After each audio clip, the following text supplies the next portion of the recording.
करता की बेटा तुझं दिसत नाही बरोबर, बरोबर होत नाही, म्हणजे तुमचं जे लक्ष असते प्रत्येक स्टुडंटकडे, हम्म. त्याच्यामुळे ते दोघं इन्व्हॉल्व्ह झाले याच्यामध्ये. नाही तर येस. अदरवाईज मी भरपूर क्लासेस त्यांना लावून दिले. हम्म. हम्म. तर त्याच्यामध्ये काय झालं की त्यांनी तेवढं प्रॉपर नाही केलं. ऑफलाईन पण लावून दिले, ऑनलाईन पण लावून दिले, पण तेवढं जेवढं तुमच्यासोबत ते कनेक्ट झाले ना, हम्म. तेवढं मला बाकी याच्यामध्ये तेवढं कनेक्शन त्यांचं दिसलं नाही. आणि खूप छान तुम्ही शिकवलेल्या गोष्टी त्यांनी ऑब्झर्व बघितल्या, करून ते स्वतः पण केल्यात. येस. त्याचं पण मला थोडंसं आश्चर्यच वाटलं. पहिल्या दिवशी मी फोर्सफुली बसवलं दोघांना पण, हा हा. पण दुसऱ्या दिवशीपासून त्यांनी स्वतः केलं. तर ओके. खूप छान होतं सर.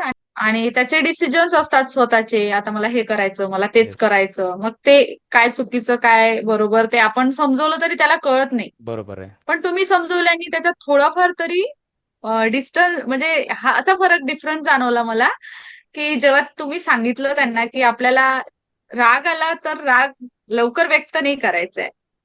जर तुम्हाला कोणाची तारीफ करायची किंवा कोणाला थँक्यू म्हणायचं, ते लगेच म्हणायचं. तर त्या गोष्टीमध्ये मला माझ्या मोठ्या मुलामध्ये डिफरन्स जाणवला, की अरे त्यांनी वा. राग व्यक्त करताना केला, बट लगेच स्माईल केली आणि शांत झाला.